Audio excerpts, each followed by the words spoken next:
Hamas internal security officers carry out a raid in Gaza City. 3 teams, one to secure the area, one to provide cover, and the third to go after the target, a heavily armed criminal. It's all happening in a police compound. This is a training exercise on a day colleagues elsewhere were involved in the real thing, rounding up a suspected gang of illegal drugs traffickers.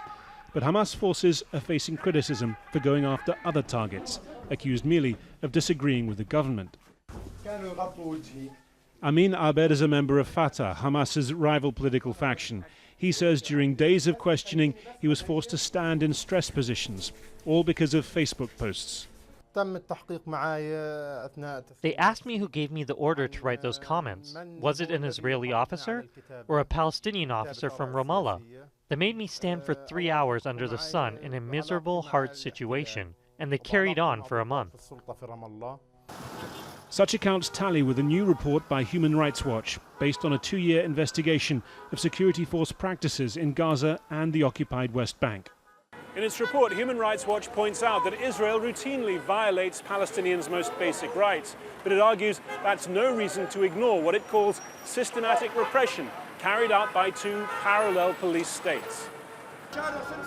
One case cited in the report was in June, when the Palestinian Authority's security forces cracked down on a protest in Ramallah against the authorities' economic sanctions on Gaza. If you dissent today in either the West Bank or the Gaza Strip, you face the likely prospect of detention, and when detained, routine threats, taunting, coercion, and even in many cases, torture. These are not isolated cases. This, in fact, is reflective of a machinery of repression.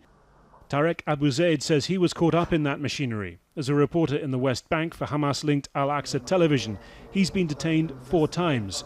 Twice he says he was tortured.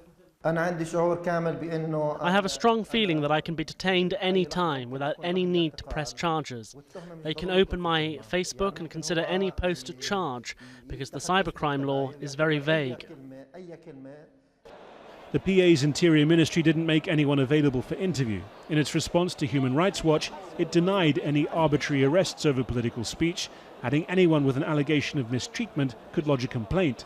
The Hamas Interior Ministry had a similar response. In 2016-2017, we had 314 complaints about mistreatment. After we investigated, it became clear that in 90 of these cases, the officers acted badly, and we punished them.